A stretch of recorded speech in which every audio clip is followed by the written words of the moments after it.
profil wajah. Nah, lo lihat di sini, pertama lihat gambar ini. Nah, untuk analisis profil wajah itu ada 3 analisis profil yang biasanya kita pakai. Ada namanya analisis Steiner, ada namanya analisis Ricketts, ada namanya analisis Graeber. Kita bahas satu-satu dulu dari Steiner. Nah, lo lihat gambar ini. Kalau analisis Steiner atau analisis profil itu sebenarnya gampang. Satu, lo harus tahu garis yang jadi patokan untuk analisisnya, ya.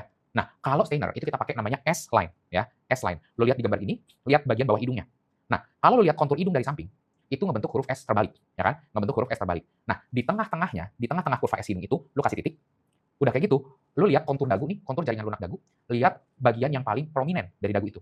Lo titikin juga. Baru lo hubungkan tuh kedua titik itu. Jadi kalau Steiner itu, garis pedoman analisisnya adalah garis dari titik S atau titik yang ada di tengah-tengah kurva S hidung ke titik pogonion jaringan lunak. Nanti kalau lu udah garisin bentuknya seperti ini, ya.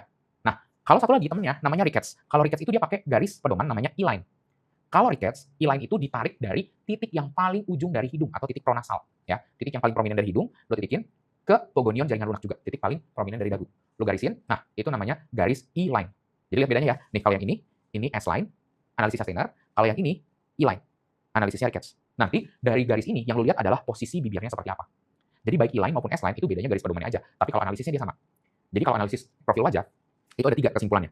Wajahnya cembung atau konveks, wajahnya normal atau lurus, sama wajahnya cekung atau konkav. Ingat ya, cembung, konveks, lurus, normal, lurus. Kalau cekung, konkav. Baik di Steiner atau di Ricketts, itu cara analisisnya sama. Pertama, disebut cembung atau konveks kalau bibir atasnya lebih dari 4 mili di depan garis. Catat. Pokoknya kalau lu udah bikin garis itu terus lihat bibir atasnya udah lebih dari 4 mili di depan garis, oh berarti ini profilnya cembung atau konveks. Yang kedua, kalau normal itu ada 2 kriteria yang harus terpenuhi, ya. Kedua kriteria yang harus terpenuhi. Pertama, bibir atasnya itu harus 2 sampai 4 mili. 2 sampai 4 mili di belakang garis, ya. 2 sampai 4 mili di belakang garis. Bibir bawahnya 1 sampai 2 mili di belakang garis. Paham ya? Baru kita bisa bilang profilnya lurus, baik di Steiner maupun Ricketts, kalau bibir atas 2 sampai 4 mili di belakang garis, dan bibir bawah 1 sampai 2 mili di belakang garis.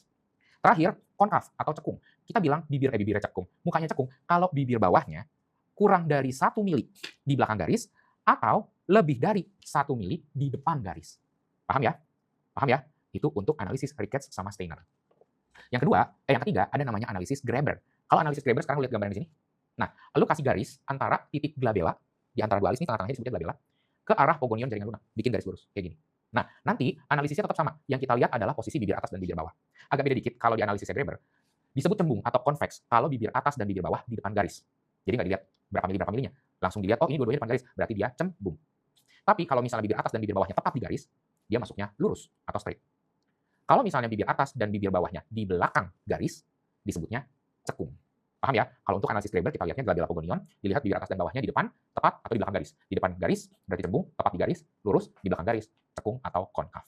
Itulah analisis profil wajah yang harus lo tahu. Tetap stay tune terus di Bonafit FM.